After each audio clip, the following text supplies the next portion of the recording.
Hey, the U.S. Food and Drug Administration has banned the food dye Red 3 from use in foods, beverages, oral drugs, dietary supplements. And meanwhile, up here in Canada, Health Canada is saying, nothing to worry about, nothing to see here, folks. They are not banning red dye number 3. Pam Killeen is here to explain, health and wellness coach, co-author of The Great Bird Flu Hoax, and host of the Circadian Reboot with Pam Killeen podcast. Hey, Pam, welcome back. How are you? I'm great, Richard. It's great to be here to peel back the curtain again one more week. And unfortunately, there's more than one layer here. And it's unfortunate that we have to get into something a little dirtier later on in the show about what's really going on behind the scene and why Health Canada isn't truly protecting us. But before we get into that, I want to talk a little bit about red dye itself, and that it is a petroleum-based product. It comes from coal tar, and it's been in the industry now for about 100 years. And before the banning now of red dye number 3 in the United States, people probably don't know this, but red dye number 1 was banned in 1961. Red dye number 2 was banned in 1976. And red dye number 4 was banned in 1960. So we see a pattern here. They're testing these dyes on lab animals, and the reason why it's been banned in the United States has to do with a provision called the Delaney Clause, which we don't have here. We don't have anything like that here in Canada. But because of this Delaney Clause and the fact that lab animals were getting sick from using the red dye number 3, then they have succumbed to the pressure and have said, let's get this out of the food supply. And it's also in medications as well. In fact, it's in over 3,000 products. It's not just in food, but it's also in medications, even things like cough syrup. So it's a very widely used item in our food supply and in our medications, but Health Canada is downplaying the role of the research, and it's also saying it's not used that often, even though it's in 3,000 products. And they're also saying that we use a very low dose of it in the products that we do use it in. So they have their justification and their reasons why it hasn't been taken off the market here in Canada. But at the same time, there's the precautionary principle, which should be applied here. And that is, if in doubt, leave it out. Right. Back in the 1970s and 80s, there was a pediatric allergist in California named Dr. Feingold. And I remember his work because parents were scratching their head back in that era saying, what's wrong with my child? When they eat these foods, they're bouncing off the walls. I don't know if you remember that, Richard. Oh, yeah. Yeah, they call it a sugar high. They used to call it a sugar high. Yeah, and these parents were trying to find help, and Dr. Feingold came to their assistance and said, let's do a somewhat of an elimination diet, and you have a cause and effect relationship. You stop eating the foods with the dyes in it, and lo and behold, the child's behavior would improve. And on top of that, there are other damaging dyes out there that are catalysts for these types of erratic behaviors. So you have other dangerous potential dyes like red dye number 40, which is also widely used. You have yellow dye number 5, yellow dye number 6, blue dye number 1. I mean, I could go on forever here. And why do they need?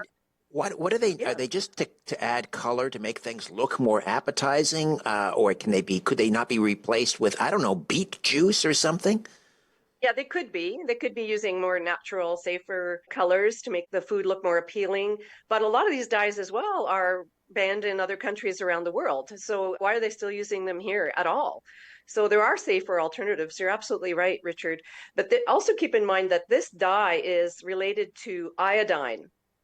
It's a very similar structure to iodine. So some researchers actually speculate that the reason why it's triggering things like thyroid tumors is because it's interfering with our body's ability to use more natural forms of iodine. And so, you think about your thyroid when it's not working properly, you can feel pretty lousy. If you have hypo or hyperthyroidism, you can feel like you're bouncing off the walls if you're hyperthyroid, or you can feel really, really sluggish if you're hypothyroid. So it has a negative influence on the thyroid gland, which has a huge effect on our behavior. So these tests, and I think there were studies. There were 2 studies that found red dye number 3 caused cancer in male lab rats.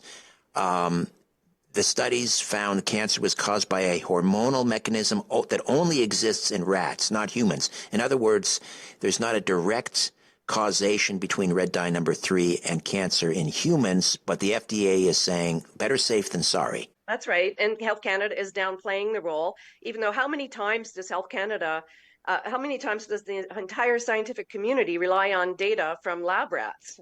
A lot, right? Exactly. Yeah. And Yeah. so Health Canada is just, literally poo-pooing this whole idea. Well, so And you seem to indicate there was something maybe more sinister afoot with Health Canada. Not is it because they treat? I mean, they're supposed to be the watchdogs protecting our health, but I've been told that the companies that they're supposed to oversee and regulate, they actually call them their customers or their clients. They have this very cozy relationship. What's really behind Health Canada not banning red dye number 3? Do you think? Well, I think there's a few reasons behind it, but the number one reason is basically these are lobbyists, and let's face it, they just want to make the lobbyists happy. And so the lobbyists can present whatever data they want to present. Science is for sale. And so the Canadian government are spineless about this kind of stuff. I mean, we've seen it before, Richard. We've seen it with thalidomide. We've seen it with Vioxx. Look at the damage those drugs caused. Where was Health Canada when they should have been regulating those products? And we can say that for so many products on the market today. They are not regulating products to the standards that we deserve. We're paying them. The lobbyists should be completely secondary. So voices that are out there that are critiquing Health Canada, like you probably remember Dr. Shiv Chopra, he was the Yes. Health Canada whistleblower. He shouted from the rooftops about how incompetent Health Canada was and how corrupt they were. And unfortunately, he's no longer with us, but he was one of my heroes.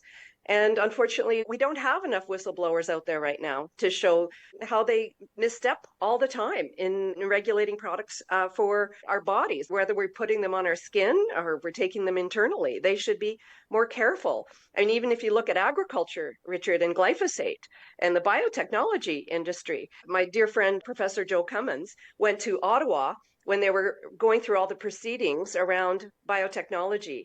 And I remember he drove to Ottawa. It was the dead of winter. He drove to Ottawa because he had 3 questions for the Canadian government surrounding biotechnology. And he was so angry that they wouldn't answer his questions. They actually threatened to take him out of Parliament in handcuffs. Wow. They would not answer his questions. Well, we are on the cusp of perhaps Bobby Kennedy Jr. becoming the Secretary of HHS and going to flip tables places like the NIH and the FDA. Maybe that's what we need in this country. Not maybe. We definitely need a disruptor up here in this country that's going to hold Health Canada to account. Yeah. Pam, how do we listen to the Circadian Reboot?